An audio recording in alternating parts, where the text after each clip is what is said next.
Hello, in this video let us discuss solving quadratic equations by factoring. Let us solve the following quadratic equation.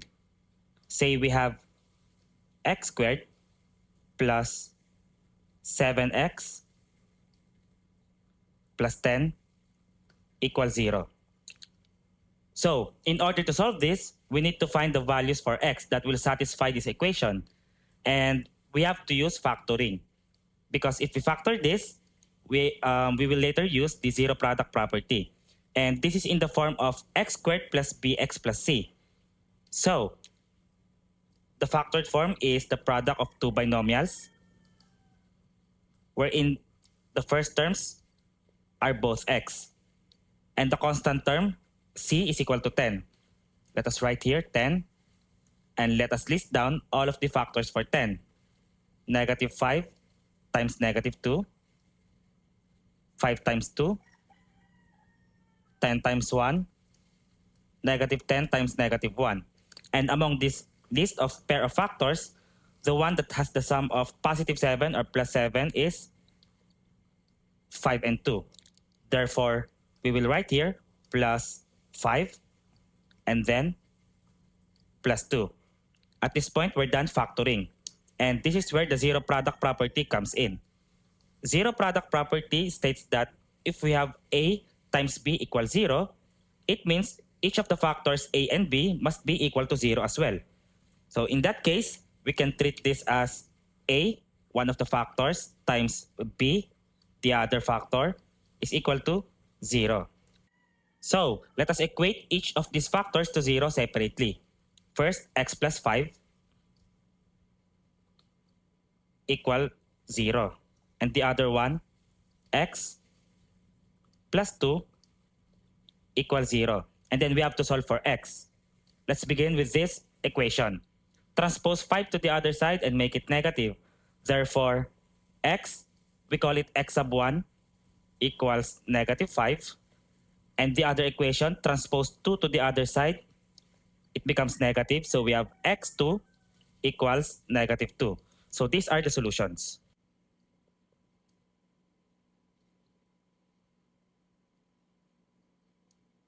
Take note, we have two solutions, x1 and x2, because this is a quadratic equation and the degree is 2, which means we have two solutions.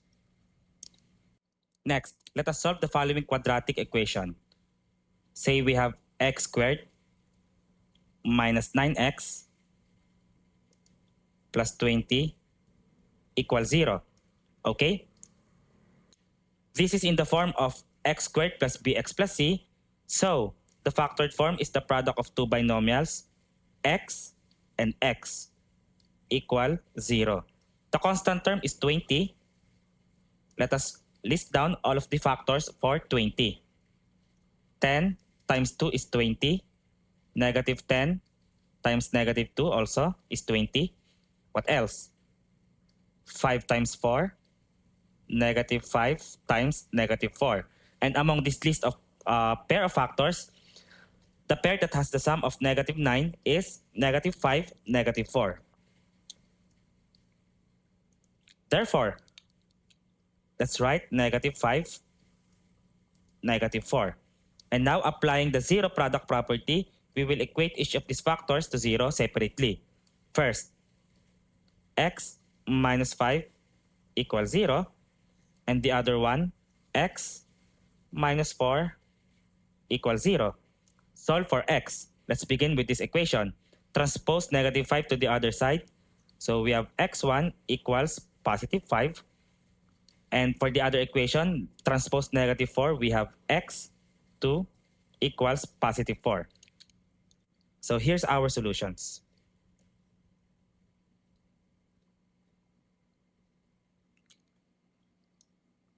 Next, let us solve the quadratic equation x squared minus 4x minus 32 equals 0. Again, this is in the form of x squared plus bx plus c. So the factored form is the product of two binomials, wherein the first terms are both x. The constant term is negative 32. Let us list down all of the factors for negative 32. 16 times negative 2, negative 16 times 2, what else? 8 times negative 4, negative 8 times 4. And the pair of factors that has a sum of negative 4 is negative 8 and 4 right here. Therefore, we have minus 8 and plus 4. We're done factoring. Let's apply the zero product property. Equate each of these factors to 0. X minus 8, this factor, equal to 0. Let's solve. Transpose negative 8 to the other side. So x1 is equal to positive 8. While the other equation should be x plus 4 equal to 0. Transpose 4 to the other side, make it negative. So x2 equals negative 4.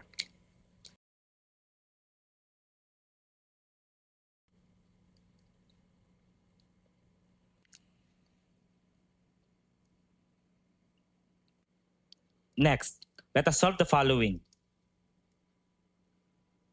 2x squared plus 7x plus 3 equals 0. Okay, this time this is in the form of ax squared plus bx plus c. A is positive 2, the leading coefficient, while the constant term c is 3. Alright? Now, the product A times c is equal to 2 times 3 is 6. Okay? And let us write here 6. The factors for 6 are 6 times 1, negative 6 times negative 1, 3 times 2, negative 3 times negative 2. And the pair of factors that has a sum of plus 7 or positive 7 is 6 and 1. Therefore, let us rewrite 2x squared, and then instead of plus 7x, we will replace them, or we will replace it by 6x plus 1x. So plus 6x plus 1x, or simply plus x. And then let's proceed. Plus 3 equal 0. And then we will factor by grouping. Let's factor these first two terms and the last two terms. For the first group, the GCF is 2x. So 2x. And then 2x squared divided by 2x, that's x. 6x divided by 2x is 3. So plus 3. For the second group, the GCF is simply positive 1. So plus x plus 3 equals 0. Now, the factored form is 2x plus 1, 2x plus 1, and then times the common factor, x plus 3, equals 0. At this point, we're done factoring, but we're not yet done solving for the solutions. Zero product property, we will equate each of these factors to 0.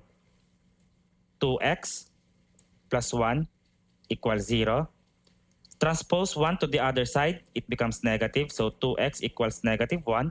And divide both sides by 2. So x1 is equal to negative 1/2.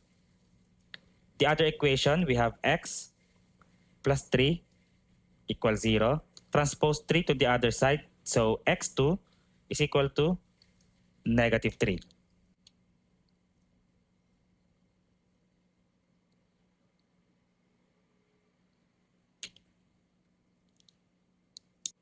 Next, let us solve the following.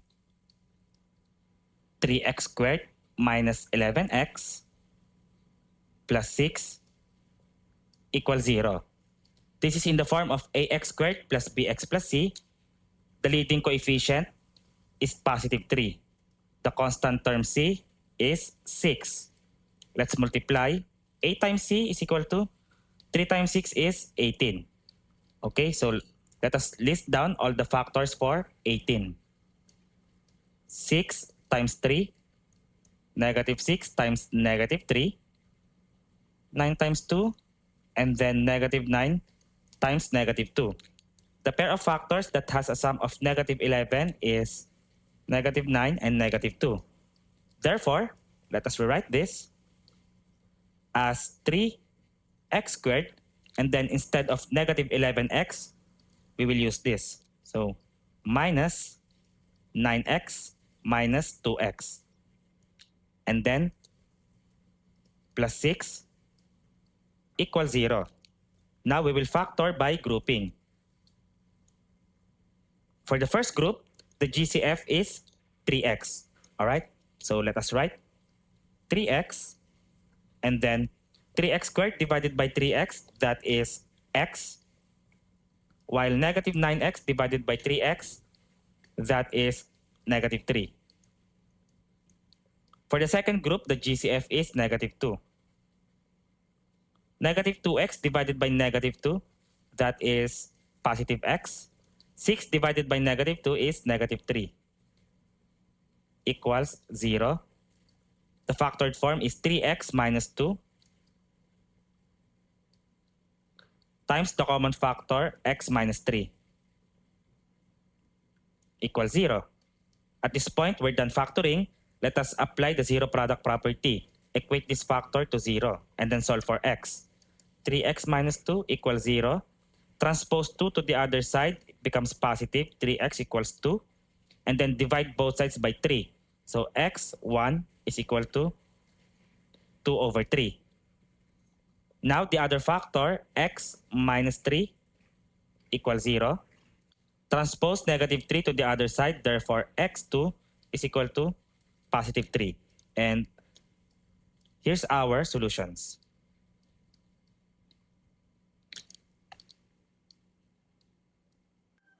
Next, let us solve the following.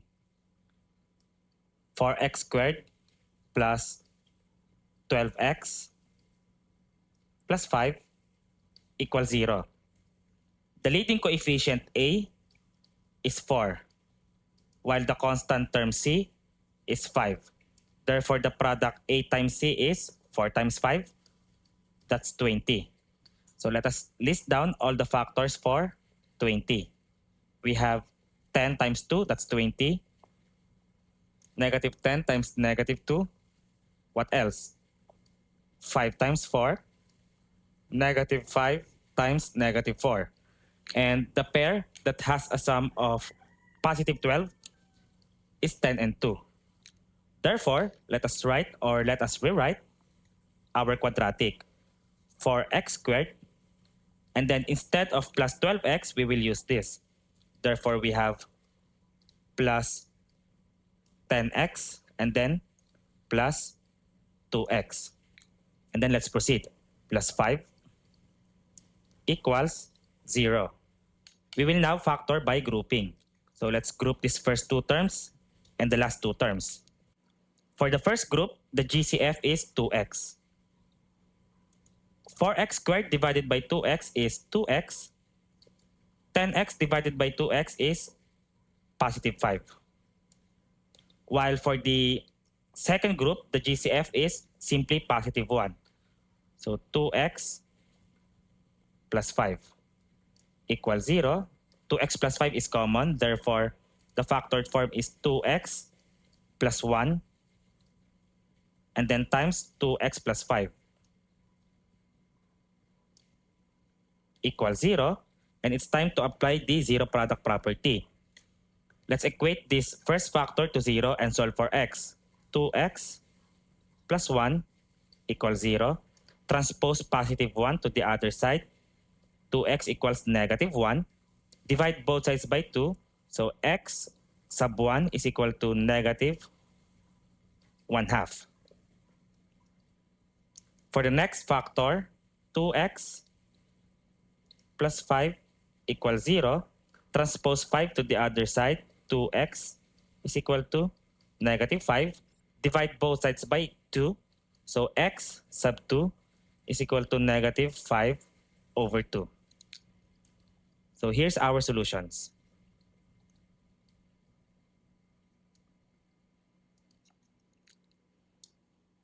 Next, let us solve 5x squared minus 8x minus 4 equals 0.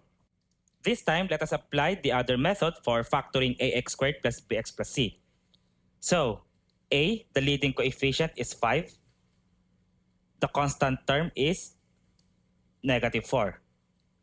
AC is equal to 5 times negative 4, that's negative 20. And then let us rewrite this as, let us remove the leading coefficient, so x squared minus 8x, and then replace negative 4 with negative 20. So minus 20 equals 0. Let us factor. So this becomes the quadratic trinomial in the form x squared plus bx plus c. So we have x here, x here. The constant term is negative 20.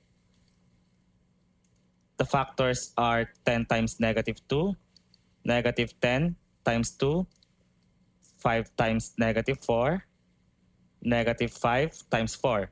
And the pair of factors that has a sum of negative 8 is negative 10 and positive 2. So we have minus 10 here and plus 2 over here. And then we will return the leading coefficient 5 by dividing the digits or the values by 5. Now let us apply the zero product property. So equate each of these factors to 0. First, x minus 10 over 5 equals 0. 10 divided by 5 is 2 equals 0. And then transpose 2, rather negative 2 to the other side. Therefore, x1 equals positive 2. And then the other equation, or rather the other factor is x plus 2 over 5 equal 0. Transpose positive 2/5 to the other side and make it negative. So x sub 2 is equal to negative 2/5. So here's our solutions.